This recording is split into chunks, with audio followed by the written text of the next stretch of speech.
जय श्री सीते। मैं कवि रामचंद्र जानकी शरण दास आपके सामने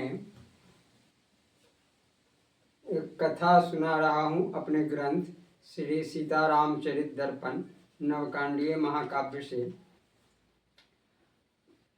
माता का स्थान पिता से अधिक है कैसे, इस विषय पर कुछ चर्चा है।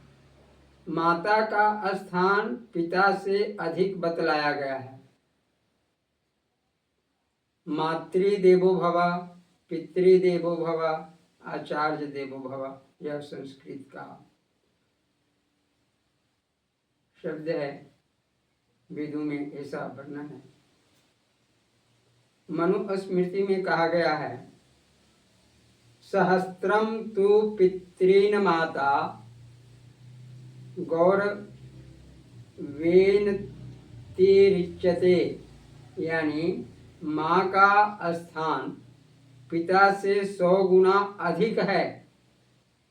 इसका प्रमाण देखिए, राम जी जब कैकेयी माँ की आज्ञा से वनवास जाने लगे तब अपनी माँ कौशल्या के पास गए आज्ञा मांगने के लिए और उनके चरणों में पड़कर कहा कि माँ, मुझे वनवास की आज्ञा हुई है, यहाँ भरत का अभिषेक होगा।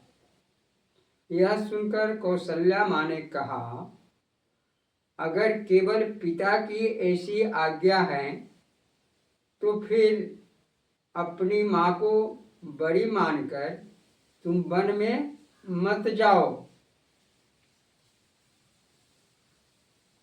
मैंने सीतारामचरित दर्पण अपने कांड में लिखा है, तुम कदापि भी वन मत जाओ, मेरी आज्ञा मान दिखाओ।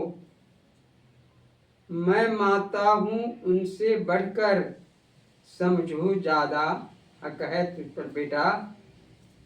वे तो तुम्हारे पिता हैं और हम तुम्हारी माँ हैं। पिता से 100 गुना अधिक हमारा स्थान है,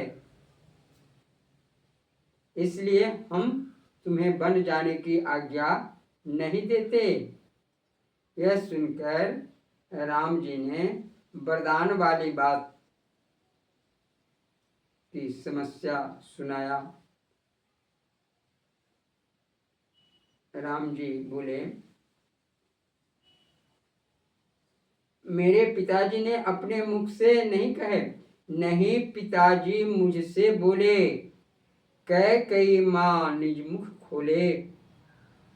मेरे पिताजी ने मुझसे वन जाने के लिए अपने श्री मुख से नहीं कहे। कैकेयी माँ ने मुझसे कहा, राम विपिन में जल्दी जाओ, नहीं पिता को बैठ रुलाओ। राम, तुम पिता के वचन को मान करके वन में जाओ। जब तक तुम वन में नहीं जाओगे तुम्हारे पिता का वचन असत्य होगा, इसलिए पिता के वचन को सत्य मानकर तुम वन में चले जाओ। यह सुनकर अपने मन को धैर्य धरा करके कौशल्या माँ बड़ी विनम्रता के साथ फिर अपने बेटे राम जी को समझाती हुई कहती है, तब बेटा लाचारी भारी, अब निश्चय जा आज्ञाकारी। कैकेयी माँ ने तुम्हें वन जाने की आज्ञा कर दी है, तो जैसे मैं तुम्हारी माँ हूँ वैसे कैकेयी माँ भी तुम्हारी ही माँ है और तुम कैकेयी माँ को माँ कहते आए हो, तो उसकी आज्ञा है तो तुम अवश्य जाओ। वन में तुम्हें किसी प्रकार का कष्ट नहीं होगी, हमारी यह आज्ञा है।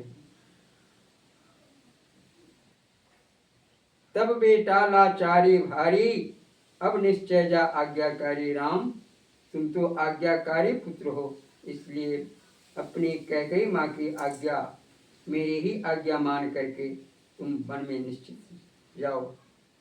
तब राम जी वन जाने के लिए तैयारी कर लेते हैं।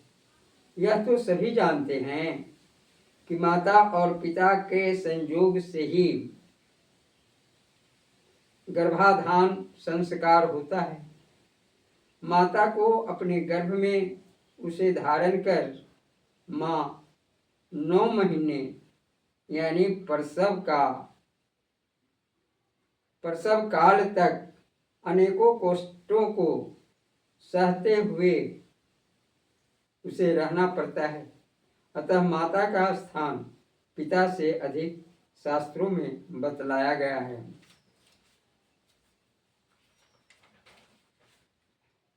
पिता तो धन संपत्ति आदि से पुत्र का पालन पोषण करता है, पर माँ अपना शरीर देकर पुत्र का पालन पोषण करती है।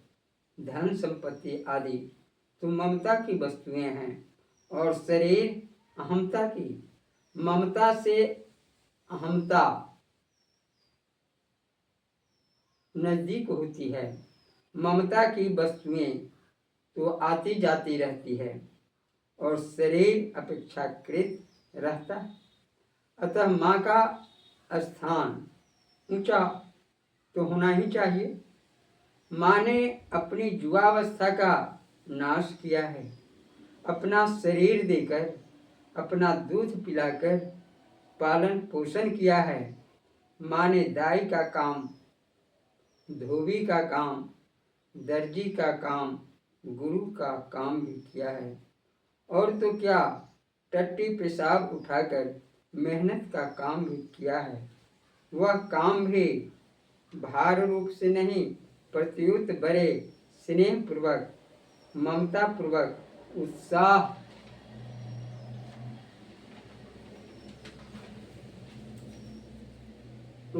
पूर्वक किया है और बदले में लेने की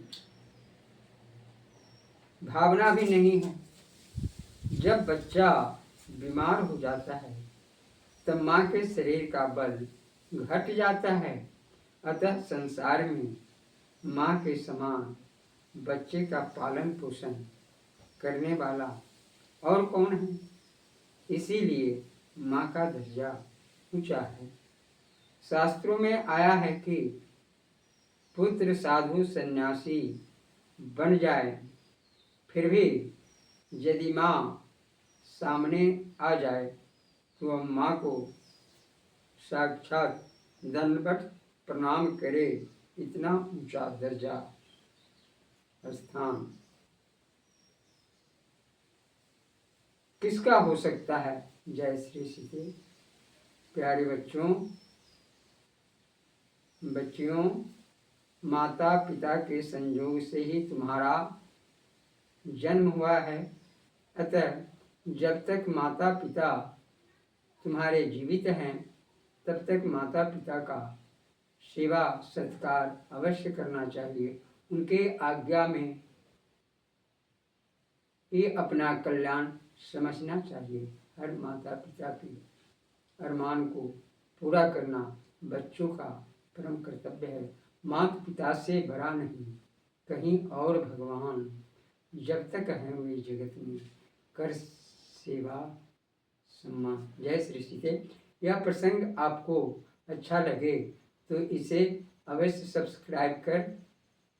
मेरे YouTube चैनल का नाम है सीतायन सीतामढ़ी कथा रंजीतपुर